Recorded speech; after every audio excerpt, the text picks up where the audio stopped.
오늘 본문 말씀입니다. 사도행전 9장 1절부터 9절까지 말씀입니다.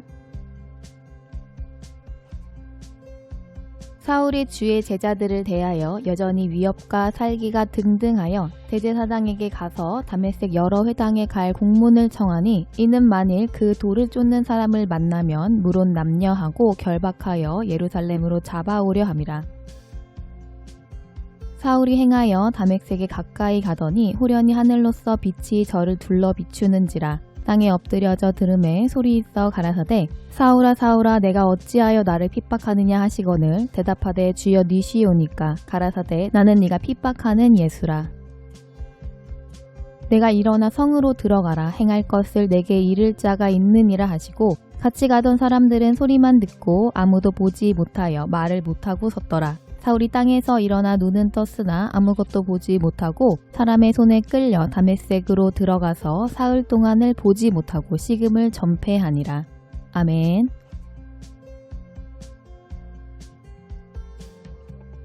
사람은 입에서 나오는 말과 행동이 다를 수 있습니다.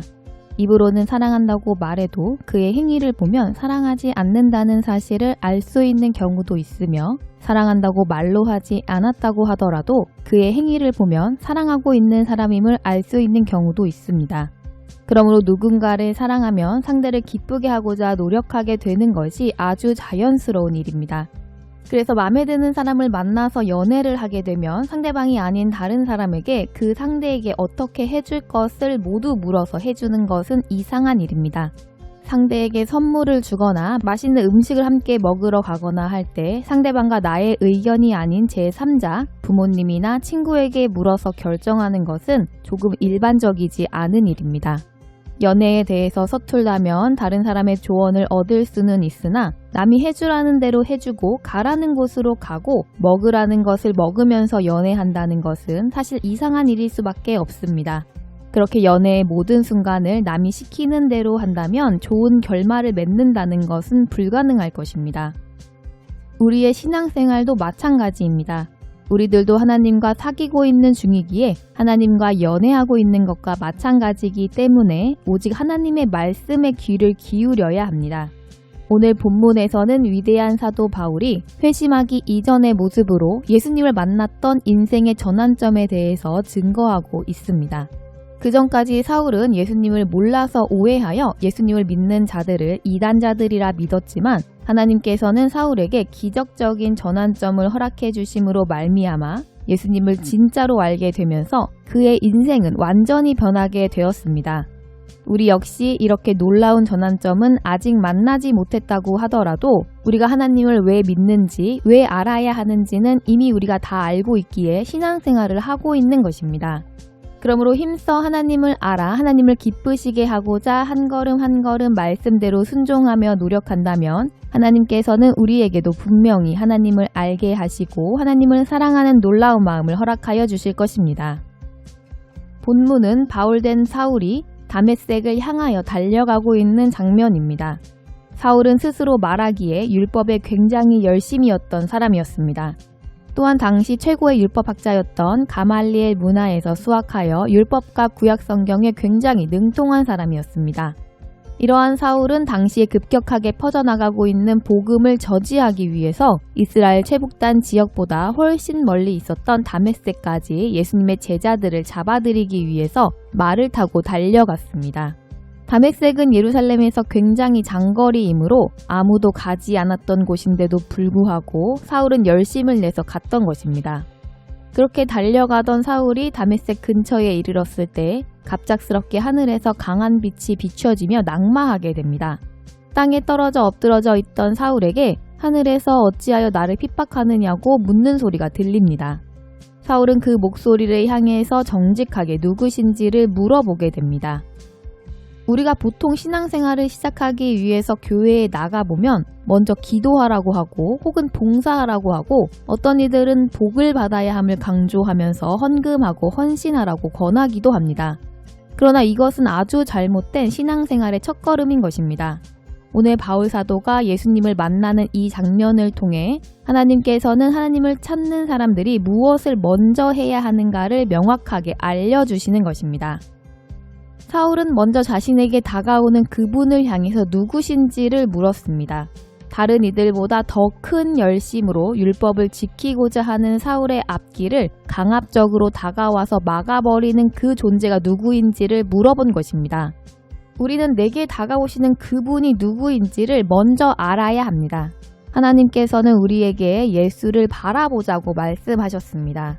바라보라는 것은 그저 눈으로 쳐다보라는 것이 아닙니다. 예수님을 바라보고 그의 삶과 그분의 말씀을 알고 그렇게 살라고 말씀하신 것입니다. 예수님을 보고 예수님처럼 하나님의 말씀에 순종하는 자녀의 삶을 살기 위해서는 그분이 누구인지를 정확하게 알아야만이 가능한 것입니다. 그저 덮어놓고 봉사하고 기도하고 헌신하고 전도하고 헌금하는 것이 신앙생활의 능사가 아닌 것입니다. 우리는 하나님을 알고 또한 예수님을 정확하게 알아야 하는 것입니다. 그래서 바울 사도는 자신에게 다가오는 그분이 누구신지를 물었습니다. 그때 예수님께서는 자신이 바로 사울이 핍박하는 그 예수라고 정확하게 가르쳐 주셨습니다. 자신을 가르쳐 주시는 이 예수님의 은혜의 말씀에 바울은 바로 그분이 누구신지를 깨달았습니다. 바울 사도는 율법을 잘 알고 성경을 잘 아는 사람이었기 때문에 예수님의 음성을 듣자 이분이 바로 율법에서 구약에서 선지자들이 예언하셨던 구세주요 메시아라는 사실을 알 수 있었던 것입니다. 그래서 성경을 읽는 것이 매우 중요합니다. 하나님께서는 성경에 하나님을 알아갈 수 있는 모든 요소들을 배치해 놓으셨습니다. 우리는 하나님을 영적인 존재로 생각해서 초자연적이며 신비하고 기묘한 알 수 없는 존재라고 생각하지만 하나님은 세상을 통해서 하나님을 알 수 있게끔 섭리하셨고 그 모든 비밀과 열쇠를 성경에 자세하게 기록해 두셨기 때문입니다. 우리가 성경을 읽으면 그 모든 비밀과 단서들이 마음에 저장되어집니다.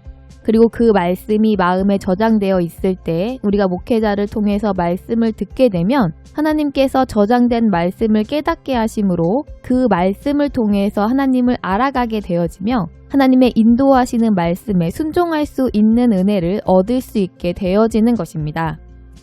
하나님께서는 이렇게 우리들이 하나님이 누구시고 예수님이 누구시며 또한 나는 어떤 존재인지를 알게 하시는 은혜를 베풀어 주시며 우리가 해야 할 일도 알 수 있는 은혜를 베풀어 주심으로 내가 무엇을 해야 할지 알게 됩니다. 그때는 누군가가 이런 일 저런 일을 하라고 하지 않아도 우리는 자신이 해야 할 일을 자원하는 마음으로 할 수 있는 변화를 받게 됩니다. 마치 사랑하는 연인을 위해서 다른 이들이 무엇을 하라고 일일이 지시하지 않아도 스스로 알아서 사랑하는 사람을 위해서 해야 할 일을 찾아서 하게 되며 또 쉬운 일만 하는 것이 아니라 상대를 기쁘게 하는 일이라면 힘든 일도 힘써 하는 것과 마찬가지인 것입니다. 성경을 읽어도 진짜인지 의심이 들거나 이해가 가지 않아 궁금한 부분이 있다면 우리는 교회에 와서 물어봐야 합니다. 나를 하나님의 자녀로 양육하시는 하나님께서 보내준 목회자에게 질문하고 기도하여 깨달음을 얻어야 합니다. 우리는 의문이 생겨도 질문을 하지 않거나 혹은 세상에서 그 답을 찾기 위해서 노력하는 어리석은 행동을 합니다. 그러나 하나님께서는 목이 마른 자는 물로 나아오라고 하셨습니다. 목이 마르면 물을 마셔야 하는 것이지 끝도 없는 사막으로 달려가 본들 목을 축일 수는 없는 일입니다. 만물의 주인이시며 만유의 근원이신 하나님만이 모든 목마름을 해결해 주실 수 있는 능력이 완전하시며 우리의 생명의 주인이시므로 생명 있는 자는 하나님을 사랑하는 것이 당연합니다. 바울 사도는 주를 사랑치 않는 자는 저주를 받을 것이라고 말씀하셨습니다. 그러나 우리가 누군가를 사랑해야 하는 의무감으로 사랑하는 것은 힘든 일입니다. 의무가 있음을 안다고 해서 사랑하는 감정이 생기는 것이 아닙니다. 그러나 하나님께서 어떠한 사랑을 우리에게 베풀어 주셨는지 알아가며 예수님께서 얼마나 큰 고통을 우리들을 대신하여 감당해 주셨는지 알면 우리는 하나님을 사랑할 수밖에 없는 것입니다. 하나님은 우리가 하나님을 사랑하겠다고 약속하기 이전에 이미 독생자 예수님을 우리들이 당할 고통과 저주를 감당하게 하시고 십자가에 죽게 하심으로 자신의 사랑을 증명하셨습니다. 그런 하나님을 알면 사랑할 수밖에 없는 것입니다. 이 세상에 태어나 살아가는 사람이라면 예수님을 믿지 않아도 되는 존재는 없습니다. 자기가 자신의 주인이 되어 마음대로 살던 인생에서 돌아서 주인이신 예수님과 같은 하나님의 아들의 삶으로 돌아오지 않아도 되는 존재는 없습니다. 어떤 이들은 하나님께 충성하기를 권면하면 자신이 택함받았는지 택함받지 못한 존재인지를 의심함으로 충성을 망설이기도 합니다. 예수님께서는 복음서에서 구원은 믿음대로 된다고 말씀하셨습니다. 나를 대신해 하나님께서 외아들을 십자가에 못 박으신 그 사랑을 내가 믿고 감사함으로 예수님처럼 하나님의 말씀에 순종하고 충성하면 그 자체가 바로 하나님께서 나를 택하신 증거라는 것을 알아야 합니다. 그리고 정말로 그것을 믿기 어렵다면 하나님께 엎드려 믿음을 간절하게 구해야 합니다. 우리는 자기 자신이라고 해도 자기가 가는 길을 알 수도 없으며 보장해 줄 수 없습니다. 또 다른 누구에게 물어도 제대로 가고 있는지 혹은 잘못 가고 있는지 정답을 말해줄 수 있는 자도 없습니다. 그러나 우리가 하나님의 말씀을 아들의 마음으로 듣고 하나님의 말씀을 마음에 새겨서 그 답을 알고자 사모하는 심령으로 기도하며 살아간다면 사모하는 심령을 만족해 해주시는 하나님께서 마땅히 가야 할 그 길을 갈 수 있게 하시는 은혜를 허락하여 주실 것입니다. 우리는 하나님을 얼마나 알고 있습니까? 예수님을 어떻게 알고 있습니까? 세상에서도 그저 알아지는 것은 매우 저급한 정보요, 저급한 지식에 불과할 것입니다. 특별한 고급 지식이나 귀한 정보는 알기를 힘써야 알 수 있고 시간과 물질을 투자해야만이 얻을 수 있기에 많은 시간과 물질과 노력을 들이면서 얻기를 힘쓰는 것을 볼 수 있습니다. 호세아 선지자는 그냥 하나님을 알자고 한 것이 아니라 힘써 하나님을 알자라고 말씀하셨습니다. 그러므로 우리는 예수님을 알자, 힘써 하나님의 아들 예수님을 알아야 함을 강조하여 말씀한 바울 사도의 마음을 보아야 합니다. 우리가 하나님을 알기를 날마다 힘쓴다면 그동안의 열심을 내서 율법을 잘 지키며 살았던 삶을 내던지고 바로 예수님의 증인으로 자신을 드렸었던 바울 사도처럼 예수님을 사랑하지 않고는 견딜 수 없을 것입니다. 하나님을 사랑해야 저주를 받지 않을 텐데 하는 생각으로 사랑하기 위해 애쓰는 마음은 참사랑이 아닙니다. 우리 모두 예수님을 알기를 더욱 힘써 나를 대신해서 모든 고통과 저주를 다 감당해 주신 예수님을 바로 알아 사랑하지 않고는 견딜 수 없는 아들의 마음을 가진 하나님의 자녀들이 다 되시기를 바라겠습니다. 그러므로 주님께서 다시 오실 날을 잘 준비하여 하나님의 나라에서 예수님과 함께하는 영원히 영광을 함께 누리는 하나님의 자녀들이 다 되시기를 바라며 주 예수님의 이름으로 축복합니다.